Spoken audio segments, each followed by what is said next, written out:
Hello दोस्तों, welcome to edu सरकम।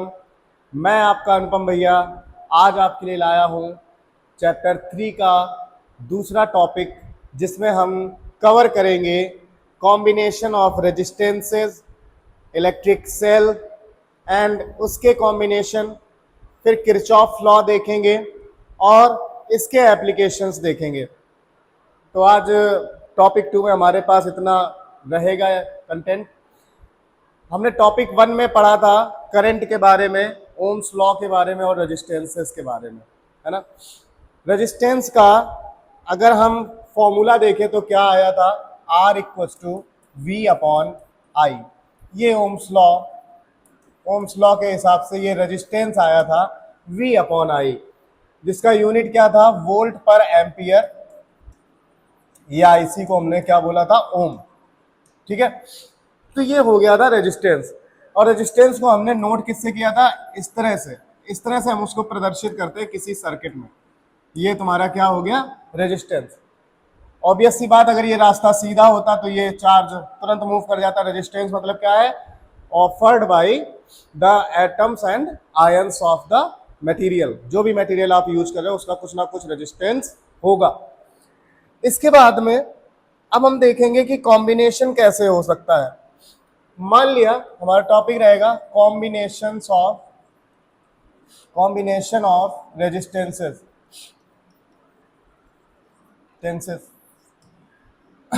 दो तरह के कॉम्बिनेशन है, एक तो है सीरीज और दूसरा है पैरेलल कॉम्बिनेशन। तो हम पहला देखेंगे जिसका नाम है सीरीज। सीरीज कॉम्बिनेशन में क्या होगा कि हम दो या दो से ज्यादा रजिस्टर्स को हम एक लाइन में जोड़ेंगे। कैसे, एक वायर में जोड़ेंगे, पहला रजिस्टर, दूसरा रजिस्टर और तीसरा रजिस्टर। तीन हमने लिए मान लिया, ठीक है। और इनको कनेक्ट कर दिया एक हमने किसी बैटरी से इनको कनेक्ट कर दिया। इस बैटरी का जो पोटेंशियल है वो क्या है, V है। क्योंकि ये सारे सीरीज में है तो सभी पे करंट कैसा होगा, सेम करंट कैसा होगा, इस पे भी I, इस पे I और इस पे I। इसका रेजिस्टेंस मान लिया R1 है, इसका R2 और इसका R3 है। तीन अलग अलग रेजिस्टेंसेस है। क्योंकि सीरीज में लगे हैं, एक लाइन में लगे हैं, तो करंट सब पे सेम होगा। और पोटेंशियल क्या होगा, सब पे डिवाइड हो जाएगा। इस पे पोटेंशियल क्या आएगा, V1, इस पे पोटेंशियल आएगा V2 और इस पे पोटेंशियल आएगा V3। क्यों, क्योंकि सबका अलग अलग रेजिस्टेंस है। ओके, तो यहां पर अगर हम देखेंगे कि हमारे पास टोटल पोटेंशियल कितना है, V, और पोटेंशियल डिवाइड हो रहा है कितने पार्ट्स में, तीन पार्ट्स में। तो हम V को ही डिवाइड कर लेंगे। सीरीज में क्या होगा, I रहेगा सेम सभी पे, सेम ऑन ऑल रेजिस्टेंस, और V क्या होगा, ये डिवाइड हो जाएगा। ठीक, V डिवाइड हो जाएगा तो हम लिख सकते हैं V equal to V1 plus V2 plus V3। V divide हो गया तो डिवाइड होने के बाद सबको जोड़ देंगे तो V के बराबर आ जाएगा। इससे करंट चलेगी, तुम्हें पता है, +2 माइनस करंट चलेगी, वो जो कि करंट कितनी होगी, सब पे I होगी। अब V बराबर हमको ये मिल गया। अब ओम का नियम लगाएंगे। ओम का लॉ कहता है, ओम्स लॉ कहता है V इक्वल टू क्या होता है, IR, है ना। तो पहले पे पोटेंशियल कितना आएगा, पहले पे देखो, पहले पे करंट कितना है, I है, पोटेंशियल कितना है, V1 है। तो पहले पे रेजिस्टेंस कितना, वोल्टेज कितना आ जाएगा, V1 इक्वल टू IR1। तो ये हो गया तुम्हारा, इसका रेजिस्टेंस हो गया R1, तो V1 आ गया I इंटू R1। इसी तरह से V2 कितना आ जाएगा, I इंटू R2, V2 हो जाएगा I इंटू R2। इसी तरह V3 हो जाएगा I इंटू R3। अब टोटल क्या हो जाएगा, V equal to V1 plus V2 plus V3। पीछे दिखा, V1 कितना है भैया, IR1, V2 कितना है, IR2, और V3 कितना है, IR3। कॉमन क्या आएगा यहाँ पे, I, अंदर क्या बचा, R1 plus R2 plus R3। I को इधर ले आएंगे तो V upon I equal to क्या हो जाएगा, R1 plus R2 plus R3। अब देखो ओम लॉ को देखो, ये V equal to I R है, तो V upon I equal to क्या हो जाएगा, R हो जाएगा। तो इसको हम क्या लिख सकते हैं, R equal to V upon I. तो ये हमारा यूजिंग है, पर इसको यूज करो। R इक्व टू क्या मिल जाएगा, R1 plus R2 plus R3। ये कितने रेजिस्टेंस हमने जोड़े थे, हमने रेजिस्टेंस जोड़े थे 3। तो टोटल रेजिस्टेंस क्या मिला हमें सीरीज में, तीनों का ऐड हो गया। मान लिया n रजिस्टर्स लगे हो, कई सारे लगे हो, तो क्या हो जाएगा, R1 plus R2 plus dot dot dot R n, n number of. इसी तरह से सेम रेजिस्टेंस हो, अगर R1 R2 R3 ये सब किसके बराबर हो, R के बराबर, तो जो इफेक्टिव रेजिस्टेंस, इसको टोटल रेजिस्टेंस या इफेक्टिव रेजिस्टेंस बोलेंगे, तो टोटल रेजिस्टेंस क्या हो जाएगा सीरीज में, N R हो जाएगा। ठीक है, इसको थोड़ा सा याद रखना, अभी आगे यूज होगा। यूनिट क्या हो जाएगा भैया, ओम। यूनिट क्या हो जाएगा, ओम। इसके बाद में दूसरा हमने कॉम्बिनेशन कौन सा बताया था, पैरेलल। पैरेलल कॉम्बिनेशन में क्या होगा बच्चा, अब पैरेलल में हम क्या देखेंगे कि हम इन रजिस्टर्स को अब हम लगाएंगे पैरेलल में। यहां हमने सीरीज में लगाया, तो जब सीरीज में लगाया तो हमें क्या मिला, रेजिस्टेंस, हमें रेजिस्टेंस मिला ये। ठीक है, अब हम इसको लगाएंगे पैरेलल में, तो रेजिस्टेंस इन पैरेलल। पैरेलल में क्या हो जाएगा कि हम तीनों रेजिस्टेंस को यूज करेंगे। एक रेजिस्टेंस हमारा ये, और एक रेजिस्टेंस हमारा ये, और एक रेजिस्टेंस हमारा ये, और तीनों को अलग अलग ब्रांचेस में जोड़ दिया। वहां कितनी, एक ही ब्रांच थी, वहां ब्रांचेस थी नहीं, वहां पे एक लाइन थी। यहाँ पे कितनी ब्रांचेस हैं, 3 ब्रांचेस हैं। इसका रेजिस्टेंस क्या है, R1, इसका R2 और इसका R3। बैटरी का पोटेंशियल V, तो इससे जो करंट चलेगा, मान लिया यहाँ से चला I, तो यहाँ करंट क्या हो जाएगा, डिवाइड हो जाएगा। यहाँ करंट आएगा I1, यहाँ I2, और यहाँ क्या आएगा, I3। फिर यहाँ पे करंट टोटल क्या हो जाएगा, I बराबर I1 plus I2 plus I3। जो करंट आया वो डिवाइड हुआ, फिर बाद में वही करंट हमें वापस मिल जाएगा। तो कौन डिवाइड हो रहा है, करंट डिवाइड हो रही है। करंट डिवाइड हो रही है तो पोटेंशियल कैसा रहेगा, सब पे सेम रहेगा। पोटेंशियल कैसा रहेगा, सेम रहेगा। ठीक है, हमने उसमें क्या किया था कि हमने पोटेंशियल को ऐड किया था, यहां हम किसको ऐड करेंगे, करंट को ऐड करेंगे। तो करंट भैया क्या हो जाएगी, करंट हो जाएगी I equal to I1 plus I2 plus I3। Again वही कूलॉम लॉ, अरे सॉरी ओम्स लॉ, क्या है, R इक्व टू, अरे V equal to I R. तो I इक्व टू क्या हो जाएगा, V अपॉन आर। तो ये अगर I equal to V upon R है, तो पहले पे पोटेंशियल कितना, V, रेजिस्टेंस कितना, R1, तो पहले पे करंट क्या हो जाएगी, इसी फॉर्मूले से I1 हो जाएगी V अपॉन R1, I2 हो जाएगी V अपॉन R2, और I3 हो जाएगी V अपॉन R3। याद रहे, इसमें करंट कैसा हो जाएगा, चेंज हो जाएगा, या चेंज क्या, करंट क्या हो जाएगा, डिवाइड हो जाएगा। पैरेलल में current divide, V same, series में उल्टा है। ठीक है, तो अब हम क्या करेंगे, इन तीनों करंट की वैल्यू कहाँ रखेंगे, इसमें रखेंगे। तो रखेंगे तो हमें क्या मिलेगा, I equal to I1 plus I2 plus I3, यही था। या I इक्व टू क्या हो जाएगा, V upon R1, V upon R2, V upon R3। या I बराबर V कॉमन ले लो, अंदर क्या मिल जाएगा, 1 अपॉन R1, 1 अपॉन R2 और 1 अपॉन R3। ठीक है बच्चा, अब V को हम इधर ले जाएंगे, I अपॉन V क्या हो जाएगा, क्या हो जाएगा, 1 upon R1 plus 1 upon R2 plus 1 upon R3। अब अगर V बराबर क्या होता है, ओम लॉ IR है ना। तो V बराबर अगर IR है, तो I अपॉन V किसके बराबर हो जाएगा, 1 अपॉन R के, है ना, देख सकते हो। तो 1 अपॉन R इक्व टू तुम्हें क्या मिल जाएगा, 1/R1 plus 1/R2 plus 1/R3। तो ये तुम्हारा रेजिस्टेंस किस में हो गया? पैरेलल में। मान लिया 3 न लग के बहुत ज्यादा लगे हैं, कई पूरी लाइन लगी हुई है रेजिस्टेंसेस की पैरेलल में, तो क्या हो जाएगा? Plus dot dot dot 1/Rn। n terms तक इसको हम ऐड कर देंगे। अगर सेम रेजिस्टेंस के लगे हैं, सेम रेजिस्टेंस के n रजिस्टर लगे हैं, मतलब R1 R2 R3 इन सब की वैल्यू क्या है? इन सब की वैल्यू Rn तक की वैल्यू क्या है? R है, सभी की वैल्यू R है। तो R पैरेलल क्या हो जाएगा? R पैरेलल हो जाएगा n/R। जैसे 1/R था वैसे वहां क्या हो जाएगा? n/R। या R पैरेलल जो तुम्हारा हो जाएगा वो क्या हो जाएगा? R/n। ठीक है। ये मैंने क्यों करवाया? क्योंकि इस वाले में अगर देखेंगे स्लाइड में कि R सीरीज हमारे पास कितना आया था, कहां गया? ये R सीरीज हमारे पास कितना आया था? ये जब कब? जब सारे रजिस्टर कैसे थे? सेम थे। फिर R पैरेलल हमारे पास कितना आया? R पैरेलल हमारे पास आया इतना, R/n।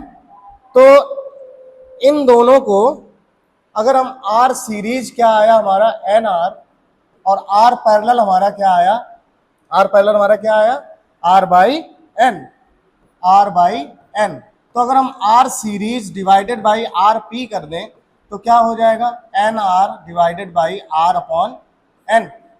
ये n कहां जाएगा? ऊपर जाएगा, R से R कट जाएगा, या R series upon R parallel किसके बराबर हो जाएगा? n²। ठीक है।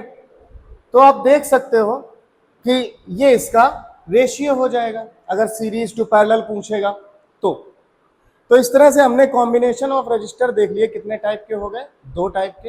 एक हो गया सीरीज कॉम्बिनेशन और एक हो गया पैरेलल कॉम्बिनेशन। अब एक चीज यहाँ पे मैं थोड़ा सा क्लियर कर दूं आपको कि सीरीज कॉम्बिनेशन में ये सीधे सीधे ऐड हो रहे हैं। तो सीरीज कॉम्बिनेशन में अगर कोई 2 या 3 रजिस्टर है, ठीक है, तो सीरीज कॉम्बिनेशन वो सीधे सीधे ऐड होंगे। और पैरेलल कॉम्बिनेशन में वो कैसे यूज होंगे भाई?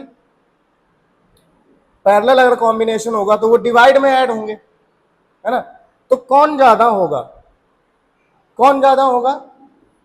सीरीज वाला रेजिस्टेंस हमेशा कैसा होगा? ज्यादा होगा पैरेलल से, क्योंकि सीरीज क्या है? डायरेक्टली ऐड हो रहा है, और पैरेलल क्या हो रहा है? डिवाइड में ऐड हो रहा है, इसलिए। इसके बाद अपन चलते हैं अपने अगले टॉपिक इलेक्ट्रिक सेल की तरफ। किसकी तरफ? Electric cell. देखो, सेल जैसे अपने पास घड़ी का सेल होता है, वो कैसा होता है? कुछ इस तरह से होता है ना, जो वॉच में पड़ा होता है, अपने हैंड वॉच में, रिस्ट वॉच में, है ना। और जो दीवार वाली घड़ी होती है उसका सेल कुछ इस तरह से होता है ना। और जो अपने घरों में इन्वर्टर में लगी होती है वो उसका सेल कैसा होता है? वो भी बैटरी होती है, बड़ा सेल होता है, तो उसको हम लोग क्या बोलते हैं? इस बड़े सेल को क्या बोलेंगे? बैटरी बोलेंगे। तो बैटरी सेल, बैटरी और सेल एक दूसरे में कैसे टर्म है? इंटरचेंजेबल टर्म है। इसमें एक प्लस होता है, एक माइनस होता है, इसमें एक प्लस होता है, एक माइनस होता है, इसमें भी एक प्लस होता है, एक माइनस होता है। कैसे पहचानते हैं कि जो प्लस वाला होता है? दुकान वाले कहते हैं, हमें बचपन से हम लोग अपने घरों में भी देखते हैं कि प्लस वाला कैसा होता है? रेड कलर का होता है। रेड कलर मतलब खतरा, खतरा मतलब हाईयर पोटेंशियल। खतरे का मतलब क्या है? Higher potential. और जो रेड, और ये वाला जो होता है माइनस वाला, ये किस कलर का होता है अपने घरों में? ये होता है ब्लैक कलर का, है ना। ये होता है निगेटिव। तो बैटरी में 2 नोड होते हैं, एक होता है पॉजिटिव और एक होता है क्या? नेगेटिव। एक पॉजिटिव हो गया और एक कौन सा हो गया? नेगेटिव। पॉजिटिव मतलब एनोड, नेगेटिव मतलब कैथोड। तो इसमें एक कैथोड की रॉड पड़ी होती है ना। तो बैटरी का एक्चुअल में काम क्या है? बैटरी का काम है केमिस्ट्री से रिलेटेड, कि जो उसमें बैटरी के अंदर इलेक्ट्रोलाइट मटेरियल भरा है, मतलब कभी सेल को फोड़ के देखो इस वाले को, तो काला काला कुछ निकलता है, मटेरियल निकलता है। इस वाली बैटरी में क्या होता है, H2SO4 होता है और वाटर होता है ना। ऐसे ही इस वाली बैटरी में कुछ मटेरियल अंदर भरा होता है। अपने मोबाइल की जो बैटरी होती है लिथियम आयन बैटरी है। अपने मोबाइल में जो बैटरी है वो कैसी बैटरी, लिथियम आयन बैटरी है। उसके अंदर भी कुछ ना कुछ मटेरियल भरा है, तो उस मटेरियल को हम केमिस्ट्री में बोलते हैं इलेक्ट्रोलाइट मटेरियल। और उस इलेक्ट्रोलाइट मटेरियल का काम क्या होता है कि आयंस को, उनको जो यहाँ पे ये कैथोड लगा है ना, कैथोड से वो मटेरियल रिएक्ट करता है। इस कैथोड से वो मटेरियल क्या करता है, रिएक्ट करता है। थोड़ा सा क्लियर कर देता हूं मैं। जैसे ये अपनी बैटरी है ना, ये इसका कौन सा हो गया प्लस और ये इसका कौन सा हो गया माइनस। ये प्लस की रॉड गई, ये माइनस की रॉड गई। तो अंदर जो इसके मटेरियल भरा है, केमिकल मटेरियल भरा है, उसका काम क्या है कि इस कैथोड से, इस रॉड से इलेक्ट्रॉन को बाहर निकालना, इस रॉड से इलेक्ट्रॉन को बाहर निकालना। और कुछ आयन भी होते होंगे तो उनको भी। अब ये जब इलेक्ट्रॉन निकलेंगे तो ये, क्योंकि इलेक्ट्रॉन कैसा है माइनस, तो ये किसकी तरफ मूव करेंगे, पॉजिटिव टर्मिनल की तरफ, एनोड की तरफ। तो बैटरी के अंदर जो प्रोसेस होगा वो क्या होगा, -2 प्लस। मोटी मोटी भाषा में समझना, इसको ज्यादा अंदर नहीं जाना। इसके अंदर जो प्रोसेस चलेगा वो क्या चलेगा, जो चार्ज मूव करेंगे वो किधर मूव करेंगे, -2 प्लस। और बैटरी के बाहर क्या मिलेगा, चार्ज इधर चल रहा है, तो ये क्या मिलेगा तुम्हें बच्चा, ये मिलेगी करंट। तो चार्ज का जो मोशन है वो इधर है, negative to positive inside battery, और आउटसाइड बैटरी तुम्हें क्या मिलेगा, करंट मिलेगा। आउटसाइड बैटरी क्या मिल रहा है, करंट मिल रहा है। अब इसमें हम कोई वायर लें और इससे कोई एक बल्ब कनेक्ट कर दें, तो इस बल्ब से क्या होगा, ऊर्जा चलेगी प्लस से माइनस की तरफ, और ये बल्ब क्या करेगा, ग्लो करेगा। लेकिन कितनी देर ग्लो करेगा, धीरे धीरे ये बल्ब कैसा होगा, डाउन भी होगा। इस बल्ब की जो लाइट होगी वो कैसी हो जाएगी, डिम होती जाएगी। डिम होने का मतलब क्या है कि इस बैटरी के अंदर कुछ ऐसा हो रहा है कि ये, अब इसकी जो इलेक्ट्रिकल एनर्जी है वो कैसी हो रही है, कम हो रही है। तो कम होने के पीछे क्या है, ये जो मटेरियल है ये क्या होता है, बार बार ये मोशन हो रहा है ना, चार्जेस को ले जा रहा है इधर से उधर, इनके ऊपर वर्क करके, है ना भाई। जब चार्ज यहाँ से यहाँ मूव होगा तो उनके ऊपर वर्क होगा। तो ये बैटरी का जो इलेक्ट्रोलाइट मटेरियल है वो क्या कर रहा है, वर्क कर रहा है। और वो वर्क करने की क्षमता टाइम के साथ धीरे धीरे कैसी होती जाएगी, कम होती जाएगी। तो इसका खुद का, बैटरी के मटेरियल का कुछ ना कुछ इंटरनल रेजिस्टेंस होता है। क्या होता है, इंटरनल रेजिस्टेंस होता है ना। तो ये इंटरनल रेजिस्टेंस जब हम बैटरी यूज करते हैं, है ना, तो ये इंटरनल रेजिस्टेंस क्या होता है, धीरे धीरे बढ़ता जाता है। जब इंटरनल रेजिस्टेंस बढ़ता जाएगा तो करंट कैसी होती जाएगी, कम होती जाएगी। तो बल्ब कैसा होता जाएगा, डिम होता जाएगा, इसलिए बैटरी डिस्चार्ज होती है। ऐसे हम अपने मोबाइल की बात करें तो मोबाइल में भी तो लिथियम आयन बैटरी है। अपन दिन भर पबजी देख रहे हैं, पबजी खेल रहे हैं, रील्स देख रहे हैं, है ना, तो उसके अंदर जो ऊर्जा है वो क्या हो रही है, धीरे धीरे कम हो रही है। तो वो जो ऊर्जा कम हो रही है, इसका मतलब बैटरी के अंदर का इंटरनल रेजिस्टेंस बढ़ रहा है, बैटरी डिस्चार्ज हो रही है। अब जब डिस्चार्ज हो गई, बैटरी पहुंच गई 10%, लेकिन तुम अभी भी लगे हुए हो, है ना। अब क्या करना है, तुम्हें उसको चार्जिंग पे लगाना है दोबारा से, है ना। तो ये काम होता है हमारी बैटरी का। तो बैटरी का काम है इलेक्ट्रिकल एनर्जी की सप्लाई को कंटिन्यूअस बनाए रखना। अब हमारे पास अगर कोई बैटरी है भी तो उसका काम यही है बैटरी का कि ऊर्जा को मेंटेन बनाए रखना। ये जैसे अपनी ये बैटरी इन्वर्टर वाली हो गई, तो ये प्लस ये माइनस। मोबाइल वाली कुछ बैटरी इस तरह से होती है, पतली सी, है ना, उस पे यहाँ पे 2 नोड दिए होते हैं प्लस और माइनस के, ठीक है। ऐसे जैसे सेल होता है घड़ी वाला, उसमें भी क्या होते हैं, एक प्लस होता है और एक माइनस होता है।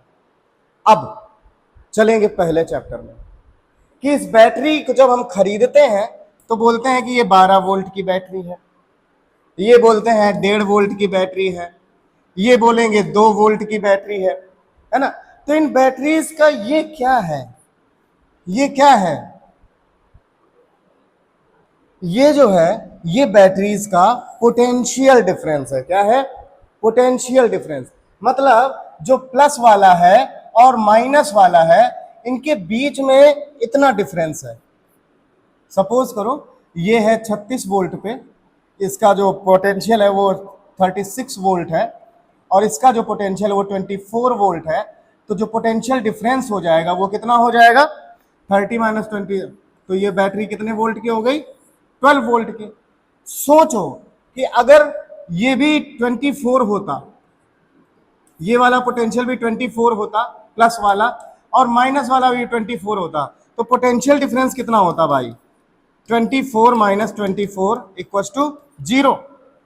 अब जब 0 हो गया पोटेंशियल डिफरेंस, तो पोटेंशियल डिफरेंस का फॉर्मूला क्या है W अपॉन क्यू, वर्क किया जाने वाला किस पे चार्ज पे, तो ये 0 तो W अपॉन क्यू, तो W भी 0, और W 0 का मतलब बैटरी बेकार, कोई मतलब ही नहीं है।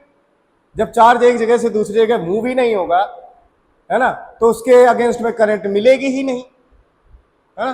तो चार्ज को मूव करने के लिए पोटेंशियल डिफरेंस का होना बहुत जरूरी है। देखो पहला चैप्टर यूज हो गया। तो हमारे पास जो बैटरी होती है उसका कुछ ना कुछ पोटेंशियल डिफरेंस होता है। छोटी बैटरी होगी तो छोटा पोटेंशियल होगा। इसका मतलब ये है कि ये चार्ज को इतने वोल्टेज से एक्सिलरेट कर देगा, और जब चार्ज अंदर चलेगा माइनस टू प्लस, तो बाहर हमें करंट मिलेगी किधर प्लस टू माइनस। तो ये काम है एक सेल का या बैटरी का, एनर्जी को मेंटेन रखना, ठीक है। अब हमारे पास कोई एक बैटरी है, सपोज करो हमारे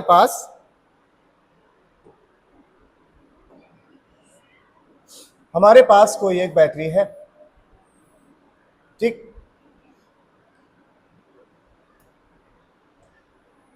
ये बैटरी है, ये इस पे कौन सा है प्लस, और ये इसका कौन सा है माइनस टर्मिनल, है ना। इसके अंदर क्या भरा है मटेरियल भरा है, चार्ज किधर से किधर चलेगा माइनस टू प्लस चलेगा, करंट किधर से किधर चलेगी प्लस टू माइनस चलेगी। लेकिन अगर हम करें कि इसको दो कंडीशन लें, एक तो बैटरी की कंडीशन ये कि बैटरी चार्ज है यूज नहीं कर रहे हैं, दूसरी कंडीशन ये कि बैटरी को अब हमने किसी में लगा दिया, हमने बैटरी को ये प्लस इसका ये माइनस, और इस बैटरी से हमने क्या कनेक्ट कर दिया एक बल्ब कनेक्ट कर दिया, ठीक। तो जब हम बैटरी को यूज नहीं करते हैं, है ना, बैटरी चार्ज है और बैटरी को यूज नहीं कर रहे हैं, तो इसके टर्मिनल्स के बीच में प्लस और माइनस के बीच में जो भी पोटेंशियल डिफरेंस है वो तुम्हारा क्या कहलाएगा EMF, इलेक्ट्रोमोटिव फोर्स कहलाएगा। कब? जब हम बैटरी को यूज नहीं कर रहे हैं। और जब हम बैटरी को यूज करेंगे तो ऑब्वियस सी बात करंट फ्लो होगा। तो ये जो बल्ब लगा है बच्चा, ये बल्ब कुछ ना कुछ वोल्टेज पे काम करेगा, कुछ ना कुछ इसको करंट चाहिए होगी, तो V अपॉन आई क्या हो जाएगा R। तो ये बल्ब क्या है, एक तरह का रेजिस्टेंस ही तो है। तो जब हम बैटरी को, अब इसको देख लो ऐसे, जब हम बैटरी को किसी रेजिस्टेंस से जोड़ते हैं, ये रहा रेजिस्टेंस, ये रहा इसका प्लस, ये इसका माइनस, और इसका रेजिस्टेंस क्या है कैपिटल R। अब हमने इस बैटरी को जोड़ दिया, अब ये बैटरी क्या हो रही है डिस्चार्ज हो रही है। तो अब जो इसके टर्मिनल के बीच में जो पोटेंशियल होगा उसको बोलेंगे V। तो V किसके बराबर होगा IR के। इसको बोलते हैं टर्मिनल पोटेंशियल डिफरेंस। क्या बोलेंगे टर्मिनल पोटेंशियल डिफरेंस। हमें दो टर्म मिले, एक तो मिला EMF, कब? जब बैटरी को हम यूज नहीं कर रहे होते, बैटरी चार्ज है हमारी, यूज नहीं कर रहे हैं, ठीक है। तो जो पोटेंशियल डिफरेंस होगा इनमें प्लस और माइनस के बीच में वो क्या कहलाएगा EMF।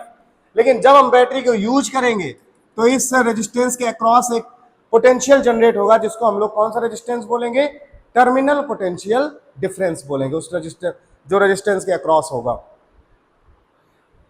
तो इस तरह से EMF क्या हो गया जब हम बैटरी को यूज नहीं कर रहे हैं, टर्मिनल पोटेंशियल डिफरेंस क्या होगा जब हम बैटरी को यूज कर रहे हैं। तो हमारे पास तीन टर्म आएंगे अब, टर्मिनल पोटेंशियल डिफरेंस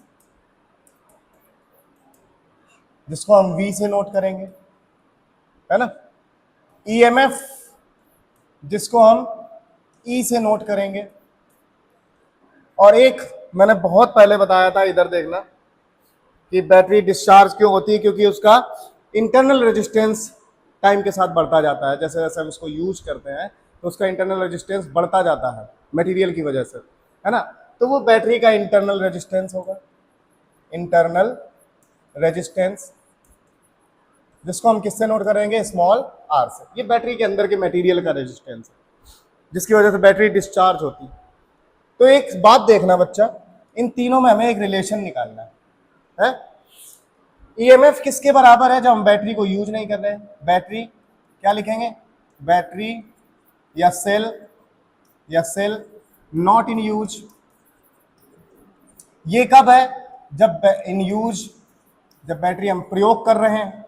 और ये कब है, टाइम के साथ ये क्या होगा, इंक्रीज होगा। इंटरनल रेजिस्टेंस टाइम के साथ क्या होगा, इंक्रीज होगा। जब हम यूज करेंगे बैटरी को, टाइम के साथ ये इंक्रीज होता है on using battery. Okay, battery को हम किसी भी सर्किट में इस तरह से नोट करते हैं। ये आपका प्लस टर्मिनल हो गया और ये आपका माइनस टर्मिनल हो गया। तो अभी जो इसके बीच में है ना, ऐसे और देख लो, हाँ, ये तो तुम्हारी बैटरी हो गई, ये हो गया तुम्हारा EMF। जो भी होगा इसके बीच में, जो भी potential 2 volt 3 volt 2.5 volt 4 volt 10 12 volt जो भी है, तो ये हो गया EMF। अब इसका बैटरी का खुद का कुछ इंटरनल रेजिस्टेंस है, उसको हम किससे नोट करेंगे, स्मॉल आर से। तो ये बैटरी का क्या हो गया, ये बैटरी या सेल या बैटरी का सिंबल हो गया। ये इसका इंटरनल रेजिस्टेंस और ये करंट, अरे सॉरी EMF। अब बैटरी को हम यूज करें, सपोज करो कि हम बैटरी को यूज कर रहे हैं, तो यूज करने के लिए हमें कोई एक एक्सटर्नल रेजिस्टेंस लेना पड़ेगा।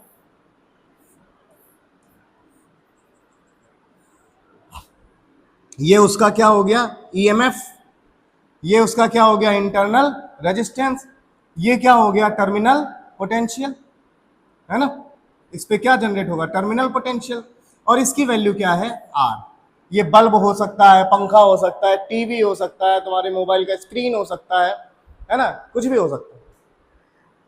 तो अब बताइए कि जब हम बैटरी को यूज नहीं कर रहे थे तो ये क्या था, EMF।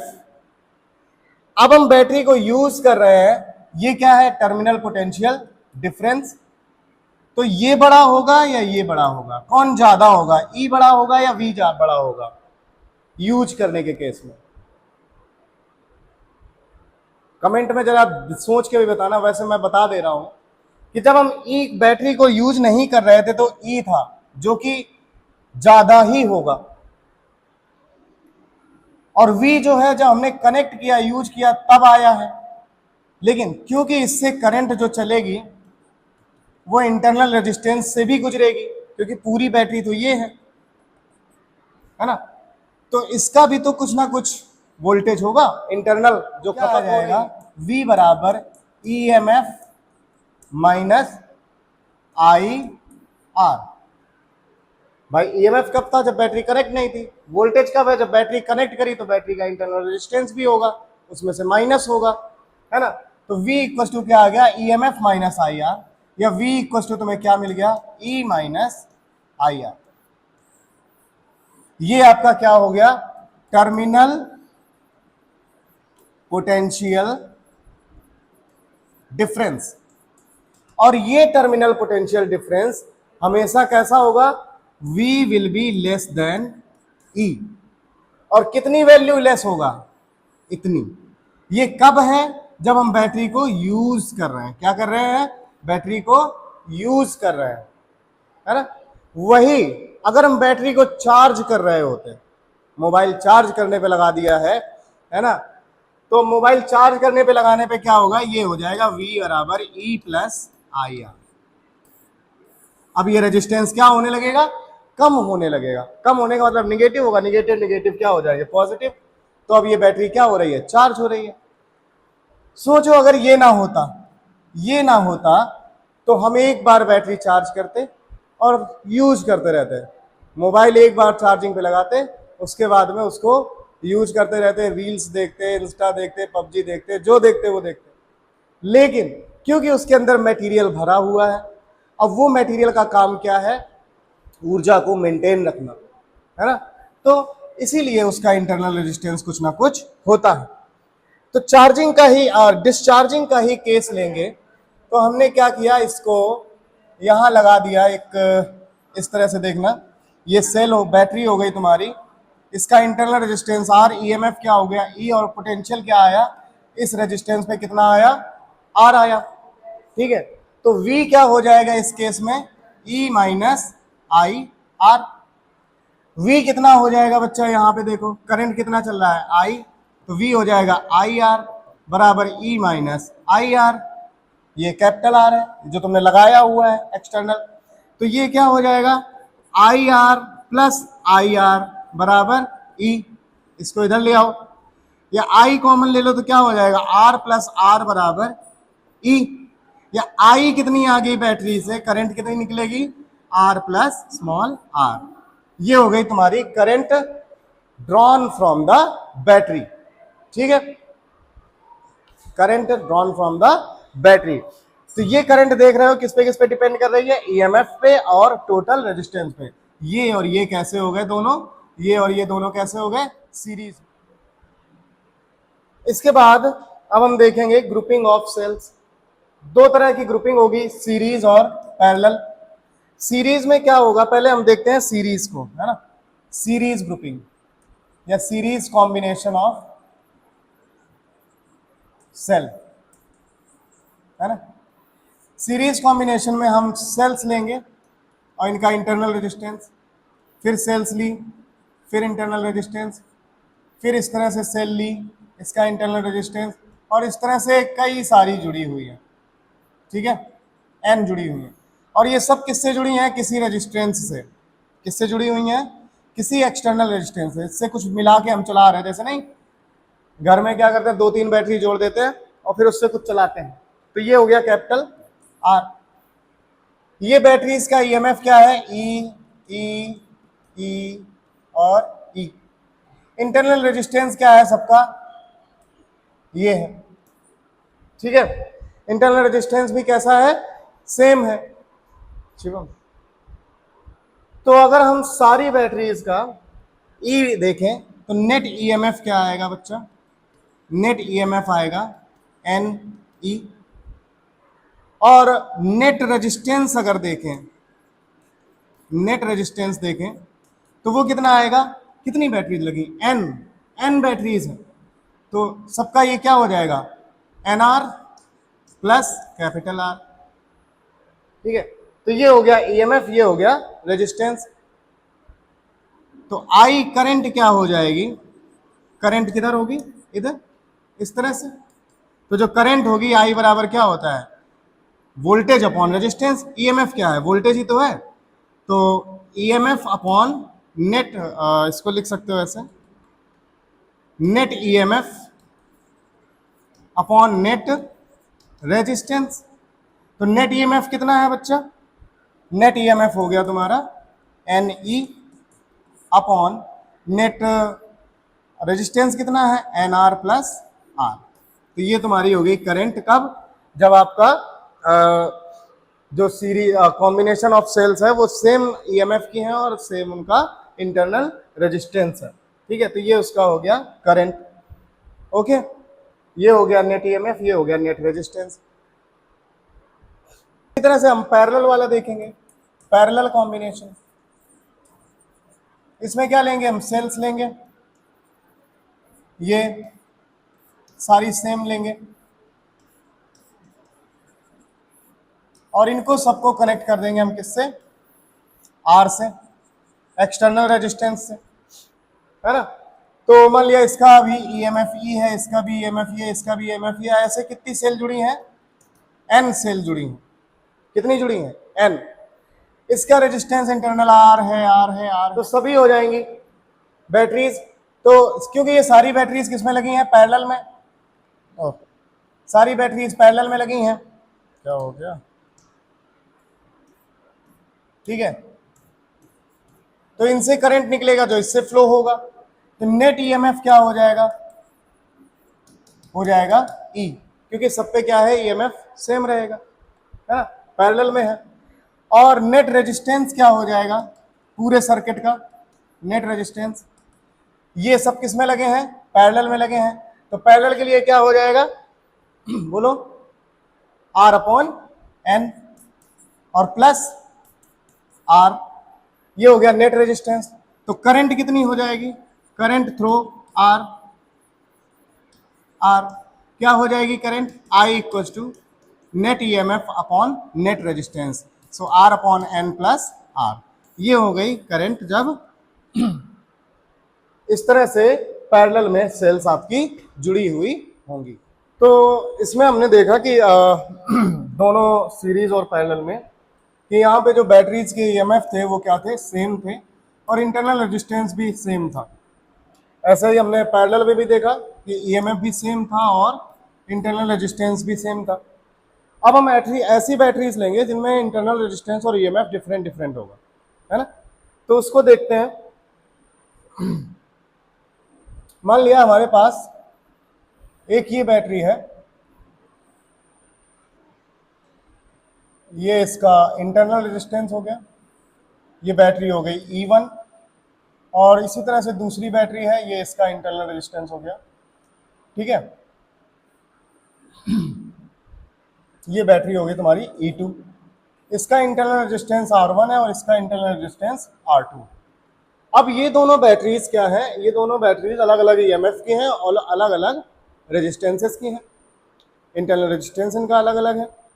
तो इनको करने के लिए हम क्या करेंगे कि हम दो पॉइंट ले लेंगे, हम पॉइंट्स डिसाइड करेंगे। ये A हो गया, ये सपोज करो पॉइंट B हो गया, और यहाँ पे ये पॉइंट C हो गया। हमें पता है कि अगर बैटरी लगी है तो EMF क्या आएगा, है ना। वो इसमें अपन करेंगे क्या कि पहली बैटरी के लिए VAB अपना क्या हो जाएगा? VAB क्या हो जाएगा? E1 माइनस IR1, ठीक है। क्योंकि दोनों सीरीज में लगी हैं तो इससे करंट मान लिया I निकलेगा, तो यहाँ पर भी करंट कितना आएगा? I आएगा। सीरीज में वोल्टेज डिवाइड होता है, और VBC जो आएगा वो कितना आएगा? दूसरी बैटरी माइनस IR2, ठीक है। अब हम क्या करेंगे कि हमने A और B के बीच में पोटेंशियल डिफरेंस निकाल लिया और B और C के बीच पोटेंशियल डिफरेंस निकाल लिया। अब हमें क्या चाहिए? A to C चाहिए। तो A to C जो पोटेंशियल हो जाएगा वो क्या हो जाएगा? VAC इक्वल्स टू क्या लिखेंगे? VA minus VC। अब आप कहोगे इतना दूर माइनस क्यों लिखा? बताएंगे क्यों। अगर हम इसको ऐसे लिख लें VA माइनस VB और प्लस VB, तो कोई समस्या है? VB से VB कैंसिल हो जाएगा, VA माइनस VC ही लिखा हुआ है। लेकिन इससे क्या हमें ये मिल जाएगा, है ना। तो ये हो गया AB और ये हो गया BC। तो VAC इक्वल्स टू क्या हो जाएगा? E1 minus IR1 plus E2 minus IR2, ठीक है। ये A और B पॉइंट के बीच था तो VAB इनका रख दिया, ये B और C पॉइंट के बीच में था पोटेंशियल डिफरेंस तो ये रख दिया, ये कर लिया, ठीक। अब इनको साथ में लिख दो तो VAC बच्चा क्या आ गया? E1 प्लस E2, ये माइनस कर दो तो कोई दिक्कत है, और इसको लिख दो IR1 प्लस R2, ठीक है। तो ये आ गया VAC, इस पूरे सिस्टम के बीच में वोल्टेज डिफरेंस आ गया। अब हम इसको क्या लिखेंगे? VAC equals to E equivalent minus I into R equivalent. ये देख सकते हो यहाँ पे लिखा हुआ है, ये हो गया E इक्विवेलेंट और ये क्या हो गया? R equivalent. किसमें? सीरीज में, ठीक है। तो अपना क्या हो गया यहाँ पे? जो E इक्विवेलेंट हो गया वो कितना हो गया? E1 प्लस E2, और R इक्विवेलेंट जो हो गया वो क्या हो गया? R1 plus R2। तो इस तरह से हम क्या निकाल सकते हैं? जब अलग अलग EMF की बैटरीज लगी हो, है ना, तो हम उसका इस तरह से पोटेंशियल डिफरेंस निकाल सकते हैं और इस तरह से हम इक्विवेलेंट ईएमएफ और इक्विवेलेंट रेजिस्टेंस निकाल सकते हैं। अब मान लिया बहुत सारी लगी हैं तो वो एन आ जाएगा, जितनी भी लगी हैं उतनी हम ऐड करते चले जाएंगे। ठीक है, इसके बाद में दूसरा आता है पैरेलल। ये तो सीरीज हो गया अपने पास। अब पैरेलल कॉम्बिनेशन, पैरेलल कॉम्बिनेशन में क्या होगा बच्चा, ये थोड़ा सा बड़ा है। मान लिया हमारे पास इस तरह से एक बैटरी E1 है और इसका इंटरनल रेजिस्टेंस R1 है। दूसरी बैटरी हमारे पास E2 है, इसका इंटरनल रेजिस्टेंस कितना है, R2 है। ये इसका ईएमएफ हो गया, ये इसका ईएमएफ हो गया E2, इसका इंटरनल रेजिस्टेंस R1, इसका इंटरनल रेजिस्टेंस R2। अब इन दोनों से क्या चलेगी, इधर से इधर करंट चलेगी और वापस लौट के जाएगी वहां पे। तो यहाँ पे जो करंट हो जाएगी वो क्या हो जाएगी, I equals to I1 plus I2। यही करंट यहाँ आएगी, ये फिर यहाँ डिवाइड हो जाएगी, क्योंकि करंट हमेशा कैसे चलती है, प्लस टू माइनस चलती है ना। तो क्योंकि ये किसमें लगे हुए हैं, ये लगे हुए हैं पैरेलल में, तो दोनों बैटरीज पे जो ईएमएफ जनरेट होगा वो क्या जनरेट होगा, सेम होगा, है ना।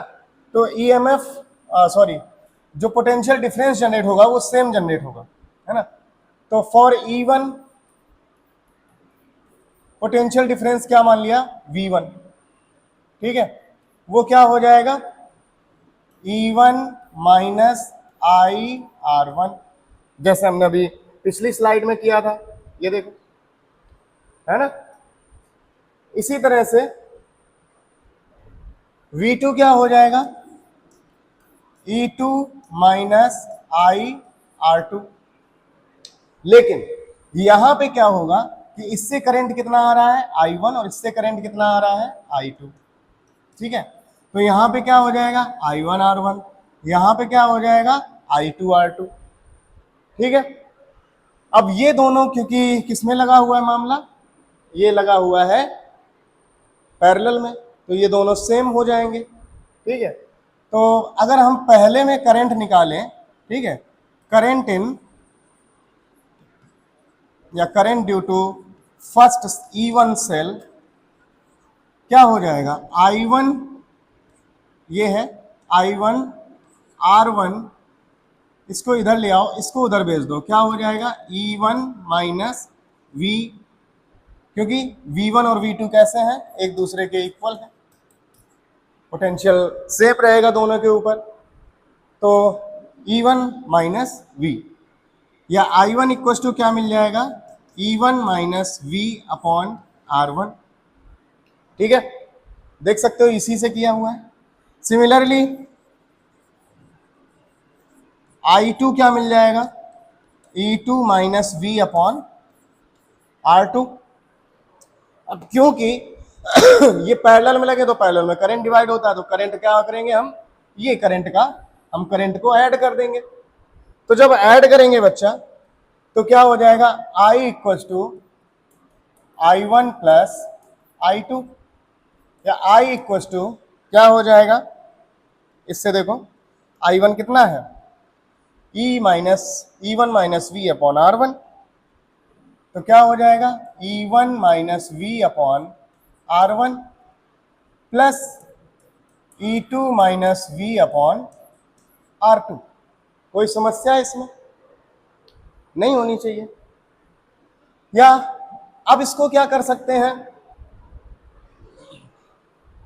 तो I इक्वल टू हम इसको ऐसे नहीं लिख सकते हैं, E1 upon R1 minus V upon R1, LCM लोगे तो यही लिखा हुआ है, plus E2 upon R2 minus V upon R2।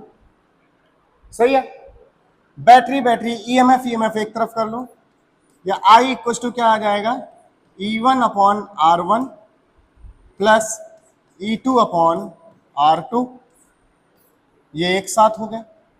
इसी तरह इनको कर लेंगे तो minus V upon R1 plus V upon R2, या I इक्वल टू क्या आ जाएगा, E1 upon R1 plus E2 upon R2।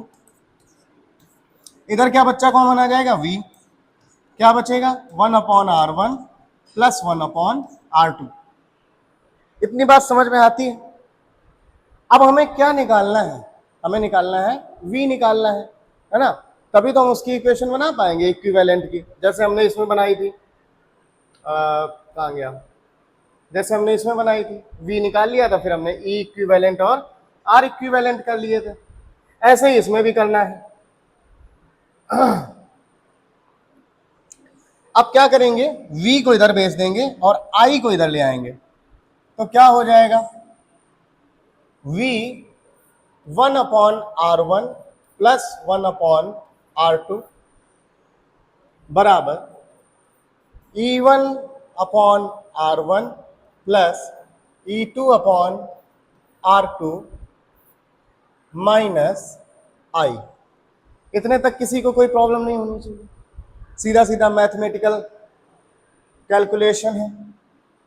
अब देखो v 1/r1 प्लस 1/r2, इसका एलसीएम लो, क्या आएगा r1 इंटू r2, यहाँ पे कितना है 1, ठीक है।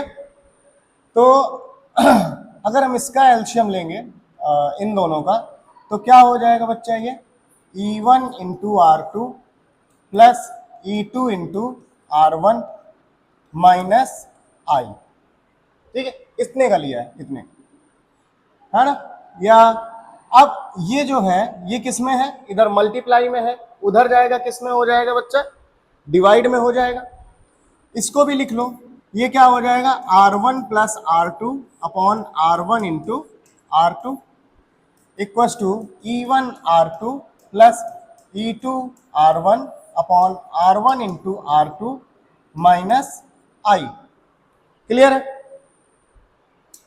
अब इसके बाद इसको पूरे को उधर ले जाना है, मल्टीप्लाई करना है। ये इधर मल्टीप्लाई में, उधर जाएगा किस में चला जाएगा, डिवाइड में चला जाएगा। तो पहले हम इसको लिख लेते हैं, क्या है v r1 plus r2 upon r1 into r2 equals to e1 r2 plus e2 r1 upon क्या हो जाएगा r1 into r2 minus i, minus i, ठीक है। अब इसको उधर ले जाएंगे, या v इक्वस टू क्या हो जाएगा e1 into r2 plus e2 into r1 upon r1 into r2। इसमें भी ये होगा डिवाइड, तो डिवाइड होगा तो किधर जाएगा भैया, नीचे जाएगा, ठीक है। अपॉन कर दो r1 plus r2 upon r1 into r2 minus i divide by r1 plus r2 upon r1 into r2, ठीक है। डिवाइड को ऊपर ले आओ, e1 into r2 plus e2 into r1 upon r1 into r2। ये divide है तो ऊपर जाएगा तो क्या हो जाएगा r1 into r2 upon r1 plus r2, ठीक है। ऊपर ले आए इसको, minus i r1 into r2 upon r1 plus r2। Clear है। अब देखो ये और ये खत्म हो गए, नहीं हो गए, तो अपने पास अब जो बचेगा वही हम लिख लेंगे। क्या बचा v इक्वस टू, देख लो e1 into r2, e1 into r2 plus e2 into r1 upon क्या बचा r1 plus r2, r1 plus r2, ठीक है। एक तो ये आ गया, माइनस i इंटू क्या बच रहा था अपने पास, ये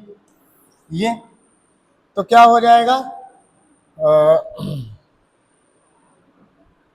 r1 into r2 upon r1 plus r2, ये हो गया। अब इसको हम कंपेयर करेंगे, compare with v equals to e minus I R, या e यहां पे क्या हो जाएगा इक्विवेलेंट, i हो जाएगा इक्विवेलेंट, अरे r हो जाएगा इक्विवेलेंट, ठीक है, तो क्या हो जाएगा बच्चा यहाँ पे, बोलो, V इक्वल टू, ये हो जाएगा E equivalent minus I into R equivalent. तो कंपेयर अगर करेंगे तो E इक्विवेलेंट कितना आ गया, E1 into R two plus E2 into R1 upon R1 plus R2, ये हो गया तुम्हारा E इक्विवेलेंट पैरेलल में जुड़ी हुई सेल्स का। और R इक्विवेलेंट कितना हो जाएगा बच्चा, R1 into R two upon R1 plus R2। तो इस तरह से हमें E इक्विवेलेंट भी मिल गया और R इक्विवेलेंट भी मिल गया। तो इस तरह से हमने कितने तरह के, किस किस तरह से हमने इनको देखा।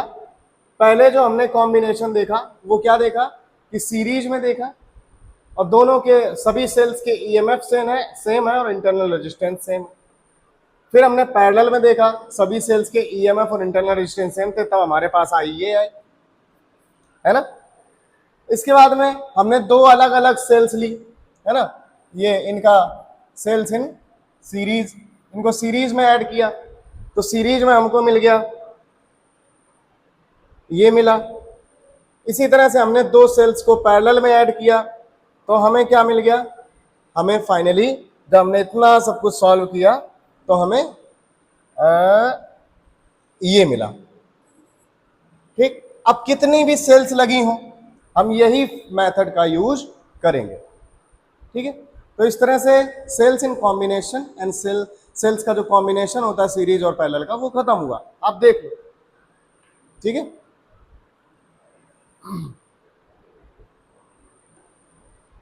तो अगर हम इसको देखें, अगर हम E equivalent upon R equivalent करें इसी में, तो E equivalent upon R equivalent अगर करें तो हमें क्या मिल जाएगा, E इक्विवेलेंट की वैल्यू क्या है, E1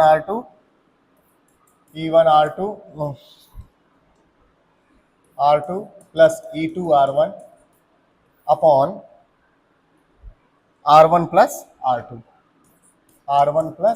R2 अपॉन में क्या करना है, R इक्विवेलेंट करना है। तो R इक्विवेलेंट की वैल्यू क्या है, R1 into R2 upon R1 plus R2। तो अपॉन वाला कहाँ जाएगा, ऊपर जाएगा, इससे ये कैंसिल हो गया।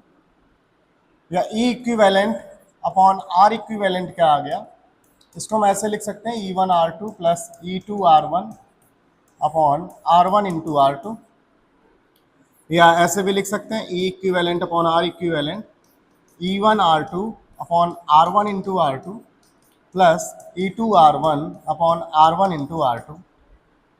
तो यहाँ देखो R2 से R2 कट गया और यहाँ R1 से R1 कट गया, तो अपना को क्या मिल गया, E equivalent upon R equivalent equals to E1 upon R1 plus E2 upon R2। अब सोचो अगर बहुत सारी सेल्स लगी हैं तो क्या करेंगे, n टाइम्स तक, क्या कर देंगे, n टाइम तक हम उसका सीधा सीधा ऐड कर देंगे। ठीक है, इसके बाद अगला टॉपिक आता है अपना किरचॉफ लॉ। किरचॉफ लॉ देखो, कॉम्प्लेक्स सर्किट्स को सॉल्व करने के लिए, आई निकालने के लिए, ई निकालने के लिए, या पोटेंशियल डिफरेंस निकालने के लिए एक साइंटिस्ट हुए थे किरचॉफ, उन्होंने अपने दो लॉज दिए। उनका जो पहला लॉ है वो है जंक्शन रूल, या किरचॉफ रूल्स भी बोल सकते हैं इनको, लॉ या रूल्स, कहीं कहीं रूल्स मिलेगा कहीं कहीं लॉ मिलेगा। तो पहला है जंक्शन रूल, ये किस पे बेस्ड है, करंट पे बेस्ड है। किस पे बेस्ड है भैया, करंट पे। और अगर इसके बिहाइंड कंजर्वेशन देखें तो कंजर्वेशन ऑफ चार्ज पर बेस्ड है, कंजर्वेशन ऑफ चार्ज पर ये बेस्ड है। ठीक है, ये बहुत पूछा जाता है एक नंबर में कि किरचॉफ का जो पहला रूल है वो किस पे बेस्ड है, तो वो किस पे बेस्ड है बच्चा, कंजर्वेशन ऑफ चार्ज पे, चार्ज के कंजर्वेशन पे बेस्ड है। सपोज करो कि तुम्हारे पास ये कोई जंक्शन है, इसकी तरफ करंट आ रही है I1 और इससे करंट जा रही हैं दो, I2 और I3।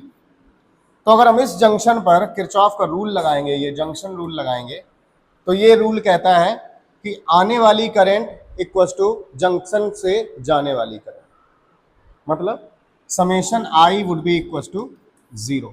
सभी करंट्स का कुल योग कितना होगा जंक्शन पे? 0। तो अगर जो भी आ रही हैं विद साइन लेंगे, जैसे इसी एग्जांपल में देख लेते हैं, तो करंट जंक्शन की तरफ आने वाली कौन सी है? I1 इक्वल टू जंक्शन से दूर जाने वाली कौन है? I2 और I3। क्या हो जाएगा? I2 और I3। तो जितना करंट आ रहा है विल बी इक्वल टू जितना करंट जंक्शन से जा रहा है।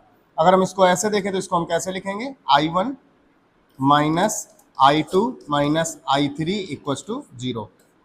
साइन हटा दो तो ये समेशन I इक्वल टू क्या है? 0। तो ये किरचॉफ का जो पहला रूल है ये किस पे बेस्ड है? कंजर्वेशन ऑफ चार्ज पे बेस्ड है। किस तरह से करंट आपका करंट किस तरह से किसी जंक्शन की ओर चलता है और किसी जंक्शन को लीव करता है। ठीक है,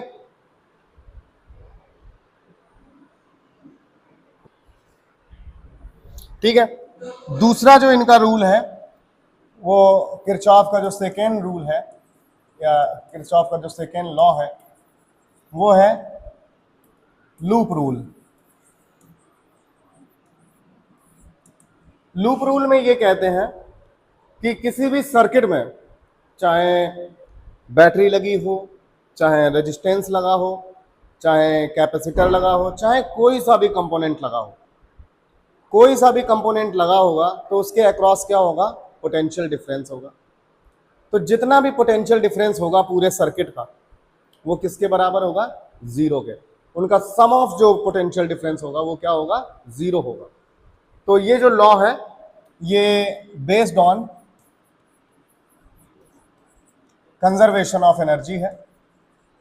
ये पूछता है, जो किरचॉफ का सेकेंड रूल है वो कंजर्वेशन ऑफ एनर्जी पर बेस्ड है और ये कहता है कि कोई भी कंपोनेंट लगे हों, है ना, मान लिया कोई एक सर्किट है जिसमें बैटरी भी लगी हुई है ना, रेजिस्टेंस भी लगा हुआ है ना, फिर बैटरी लगी हुई है ना, तो कुछ भी लगा हो, जैसे इसमें बैटरी लगी है और एक ये बैटरी से रेजिस्टेंस लगा हुआ है। ठीक है, तो अगर हम बैटरी से करंट देखें तो करंट इधर चलेगी, आई जाएगी, इससे भी करंट निकलेगी, है ना। तो इसका अगर आप वोल्टेज देखें तो इस पे वोल्टेज कितना आएगा? ई। इस पे वोल्टेज कितना आएगा? I R.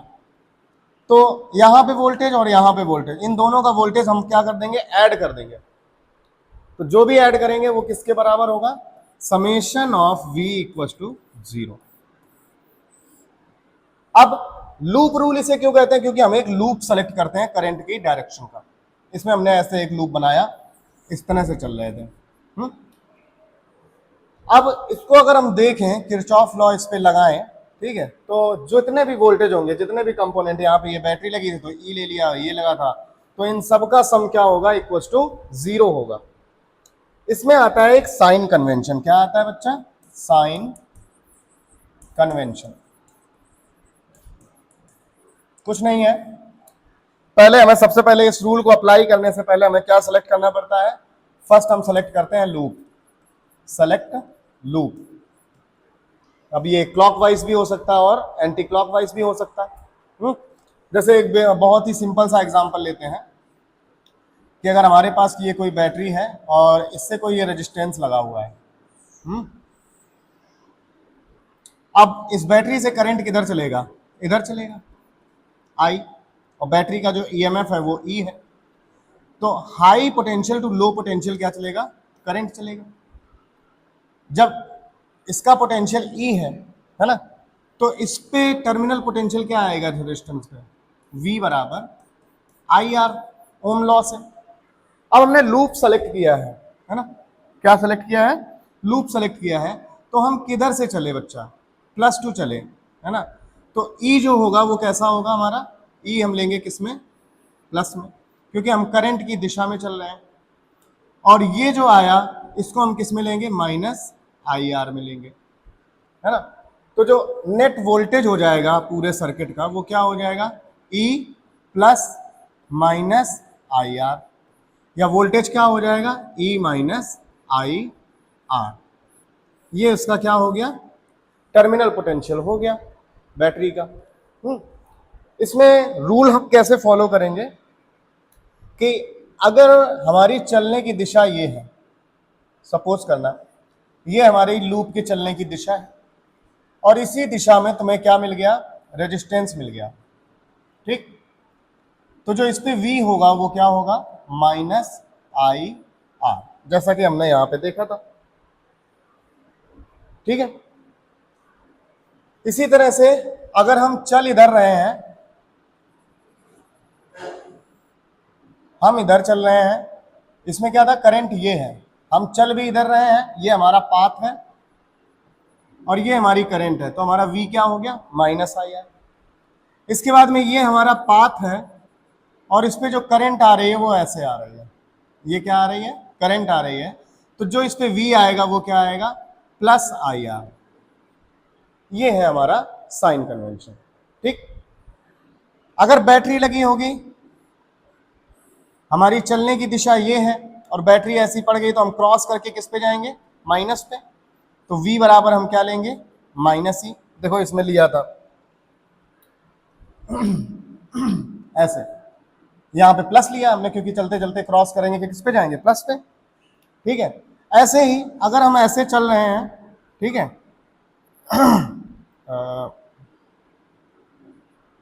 ठीक है, क्रॉस कर जाएंगे, और अगर हम कुछ इस तरह से चल रहे हैं, है ना, ये चल रहे हैं, ठीक है, तो हम V क्या लेंगे, प्लस ई लेंगे, ठीक है। तो ये साइन कन्वेंशन है, इसको आप ध्यान रखना कि जब चलने की दिशा में, करंट की दिशा में जब हम चल रहे हैं तो V हो जाएगा माइनस आई आर, जब हम करंट के अपोजिट दिशा में चल रहे हैं तो V हो जाएगा प्लस आई आर। इसको फानते फानते कहाँ जाओगे, इससे जंप करोगे तो माइनस में पहुंचोगे, तो V इक्वल टू माइनस ही। इसमें क्या हो जाएगा, इसमें जंप करोगे तो किधर पहुंचोगे, प्लस की तरफ, तो V इक्वल टू क्या हो जाएगा, प्लस ई। तो व्हीटस्टोन जो ब्रिज है वो एक ऐसी डिवाइस है जो कि अननोन रेजिस्टेंस को मेजर करने के काम आती है। इस पे ये जो कि ये बेस्ड है किरचॉफ लॉ पे, है ना, किरचॉफ के रूल्स पर बेस्ड है, और इसका जो प्रैक्टिकल डिवाइस है हमारे फिजिक्स लैब में होता है जिसको हम मीटर ब्रिज बोलते हैं, ठीक है। तो उसको हम किसी और क्लास में दिखाएंगे। अभी क्या करेंगे कि हम एक इस तरह का कुछ मीटर व्हीटस्टोन ब्रिज का स्ट्रक्चर होता है। यहाँ पे हम क्या करेंगे,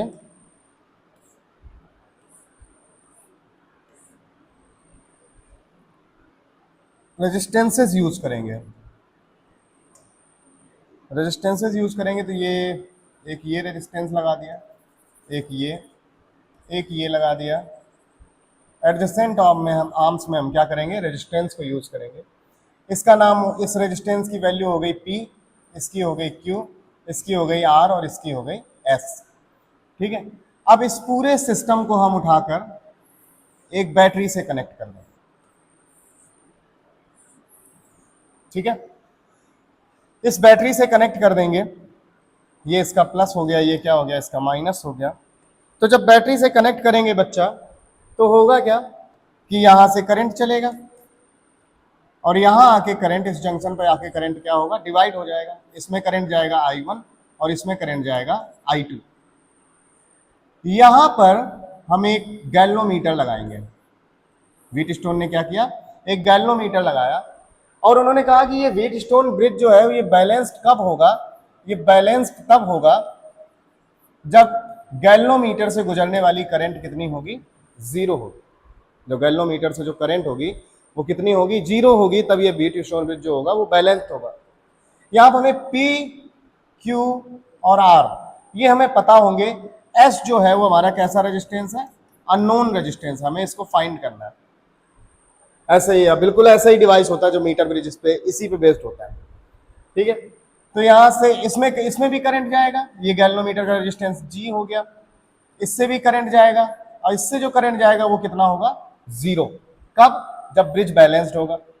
इधर करंट कितना जाएगा, I1, वही सेम ये, और इधर करंट कितना जाएगा, I2, और यहां पे करंट कितना निकलेगा, I equal to I1 plus I2, ठीक। आप इनके नाम डाल देते हैं, ठीक है। इसका नाम, इस पॉइंट का नाम ए है, इसका नाम ए है, और ये बी है, ये सी है, और ये डी। ठीक, हम देख सकते हैं from figure we B equal to V D, दोनों इक्वल पोटेंशियल पे है। तो ऑब्वियस सी बात, ये जो सर्किट होगा ये आधा आधा डिवाइड हो जाएगा। तो P में करंट कितना जा रहा है बच्चा? I1P। R में करंट कितना जा रहा है? I2। तो इस पे पोटेंशियल कितना आएगा? इस पे पोटेंशियल आएगा VAB, कितना आ जाएगा बच्चा?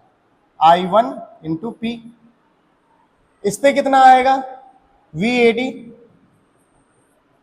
I2 into R।